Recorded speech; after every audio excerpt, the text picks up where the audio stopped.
धन्यवाद। आज आप कृषि एकेडमी के इनॉग्रेशन में आए, आपके हाथों से इसका शुभ मुहूर्त हुआ है, तो क्या कुछ शुभकामनाएं होंगी आपको एकेडमी के लिए? सबसे पहले तो मैं कह दूं, मुझे बहुत ही अच्छा लगा आप लोगों ने ये जिस शिक्षा क्षेत्र के एक विंग की शुरुआत की है, ऋषि एकेडमी।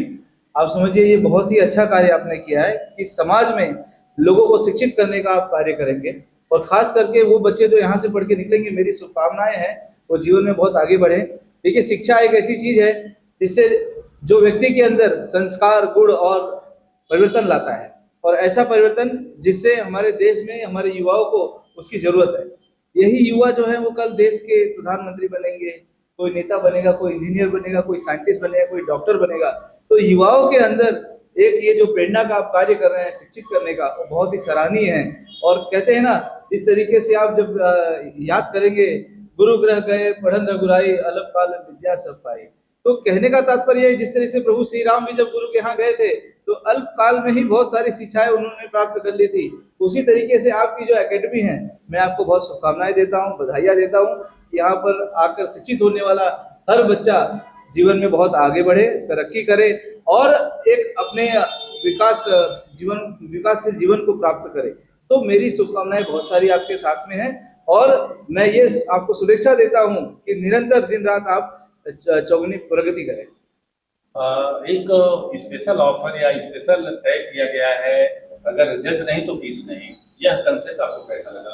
मुझे बहुत ही अच्छा लगा, और इस कॉन्सेप्ट का जो फायदा है वो मिलेगा यहाँ के जो दूर दराज क्षेत्रों के जो गरीब बच्चे आएंगे उनको, उससे उनको एक प्रोत्साहन मिलेगा आपकी शिक्षा की एकेडमी की तरफ बढ़ने के लिए, कि अगर आप रिजल्ट नहीं दे रहे हैं तो फीस नहीं लेंगे।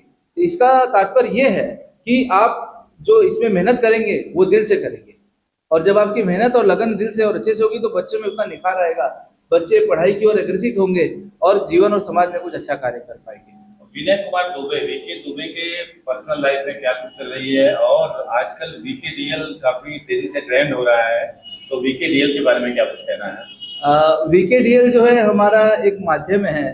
आपको पता है कि वीकेडीएल की स्थापना मैंने देश में जितने भी फाइनेंशियल जो इश्यूज हैं, जो भी अकाउंट्स एनपीए हो गए हैं, और उससे जो बैंकों का जिनके ऊपर अत्याचार बढ़ा हुआ है, बैंकों के अत्याचार को कम करने के लिए और लोगों को फाइनेंशियल राहत देने के लिए हमने वीकेडीएल की स्थापना की है। और उसके तहत हम पूरे देश में, आप समझ जाइए कि हम लोग इस समय दिल्ली में, बेंगलोर में, कर्नाटका में, कलकत्ता में, रायपुर, लखनऊ, सभी जो विभिन्न क्षेत्र है और राज्य है उनमें हम कार्यरत हैं।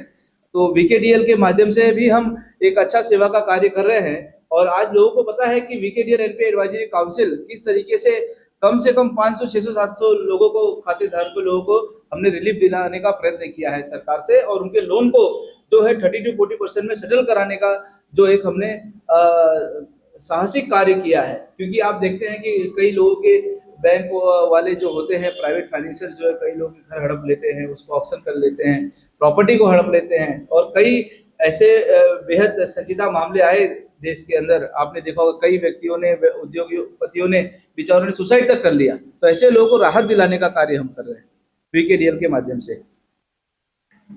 आपने यहाँ पे आपकी बहन कुमारी ममता देवी, जिन्हें आप बहुत मानते थे, आज भी याद करके उनको रो देते हैं, वो हमारे बीच नहीं है।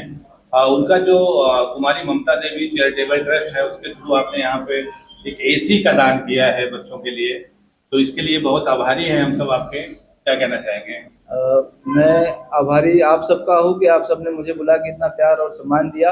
और मैंने कुमारी ममता देवी चैरिटेबल ट्रस्ट की स्थापना ही इसलिए की है कि मैं गौर गरीबों की मदद कर सकूं, जिन जरूरतमंदों की मदद कर सकूं। और ना केवल मैं तो आपके माध्यम से इस देश के हर युवा को, हर उद्योगपति को ये संदेश देना चाहूँगा कि आप जिस क्षेत्र में हैं, हर उस क्षेत्र में आप मदद करने का प्रयास करें।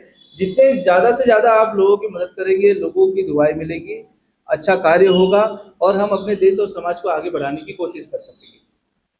और कुछ क्या संदेश देना चाहेंगे लोग? मैं यहाँ पर उपस्थित सभी बच्चों को और लोगों को सिर्फ यही संदेश देना चाहूँगा कि आप अपने क्षेत्र में शिक्षा को बढ़ाइए, शिक्षा को बढ़ाइए। शिक्षा बढ़ेगी तो रोजगार बढ़ेगा, रोजगार, एम्प्लॉयमेंट बढ़ेगा तो हमारा देश विकास करेगा और देश प्रगति करेगा, और तब जो है ये भारत दुनिया के उच्चतम शिखर पद पर विश्व गुरु की ओर अग्रसित था, अग्रसित है और अग्रसित रहेगा और एक दिन विश्व गुरु बनकर रहेगा।